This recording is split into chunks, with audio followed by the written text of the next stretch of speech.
বিয়ের মরশুমে অন্তত একটা বিয়ের নিমন্ত্রণ না পেলে নিজেকে শ্রেষ্ঠ দুঃখী মনে হয়। তাই আমার বান্ধবী আমার এই দুঃখ দেখতে না পেরে ওর বিয়েতে ফটাফট নিমন্ত্রণ করলো। আর আমাকে কে দেখে, বিয়ের নিমন্ত্রণ পেলাম বছরে এই প্রথম। তাই সেজে গুজে সন্ধে সন্ধে চলে গেলাম বিয়ে বাড়িতে। বরবউয়ের সাথে দেখা করে চলে গেলাম সোজা স্টার্টার কাউন্টারে। আর বাঙালি বিয়ে বাড়িতে স্টার্টার মানে চিকেন পকোড়া ছাড়া ইটস আধুরা, তাই না?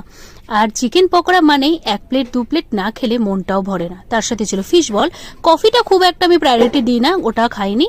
আর তার সাথে খেয়েছিলাম 4-5টা শুকনো ফুচকা। রাতের ডিনারটা তাড়াতাড়ি করেছিলাম কারণ আমার আরেক সঙ্গী ছিল, তাকে একটু তাড়াতাড়ি বাড়ি ফিরতে। আর আমি না তো কচুরি টচুরি পছন্দ করি না, তাই এক পিস কচুরি খাওয়ার পরই সোজা চলে গেলাম হলো ভাতে।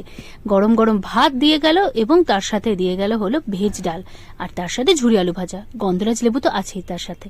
এরপরে রয়েছে হলো আমাদের মেনুতে আজকে কাতলা কালিয়া, এক পিসই নিয়েছিলাম, সাথে মাটন, লাস্টে পাঁপড় চাটনি, একটা মিষ্টি এবং আইসক্রিম আর পান দিয়ে আজকের খাওয়া দাওয়া শেষ করলাম।